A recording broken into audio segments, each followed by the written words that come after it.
আসসালামু আলাইকুম। হ্যালো বন্ধুরা, আমি রফিক মিয়া, বনশ্রী আদর্শ নার্সারি, ভাঙ্গা, ফরিদপুর থেকে।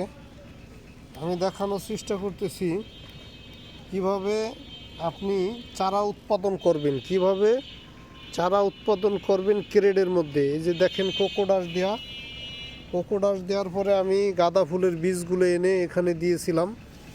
সুন্দর, এই যে দেখেন গাঁদা ফুলের চারাগুলো এই যে উৎপাদন হয়ে গেছে। এখন এই চারাগুলো উঠাইয়া এই যে এরকম প্যাকেটে লাগাবো। দেখেন দেখেন বন্ধুরা, এই যে আমি দেখানোর চেষ্টা করতেছি, আপনারা দেখেন। এই যে যে গাঁদা ফুলের চারাগুলো প্যাকেটে দেখতেছেন, এখানে সব এই যে প্যাকেটে বসানো হয়েছে। ওরকম ছোট চারা আগে উৎপাদন করতে হয়। উৎপাদন করার পরে প্রসেসিং করে মাটি সার মিক্স করে তারপরে আপনার এই যে এরকম প্যাকেটের মধ্যে দিলে এই সপ্তাহখানিকের মধ্যে আপনার ফুল চলে আসবে ইনশাল্লাহ।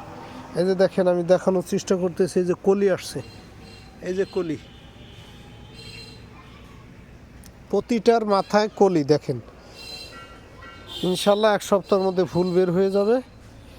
আপনারা যাদের লাগবে তারা যোগাযোগ করবেন। আর চারা কিভাবে উৎপাদন করতে হয় সেটা আমি দেখাই দিলাম। এই যে দেখেন, এই যে এখানে কোকোডাস, এই যে এগুলো সব বীজ দেওয়া আছে। এটা আপনার আলাদা আলাদা করে আমরা করি। এই যে এই সেট আপ ওঠার পরে এই যে এইটা কয়েকদিন পরে দিছি, এটা আবার কয়েকদিন পরে উৎপাদন হবে। এই যে ভাগে ভাগে করি। দেখেন, আপনারাও এরকম করবেন। এই চারাটা যখন একটু বড় হবে তখন উঠে এরকম প্যাকেটে বসাবো। এই যে দেখেন, এই যে ইনশাল্লাহ। ভিডিওটি কেমন লাগলো লাইক কমেন্ট শেয়ার করে জানাবেন।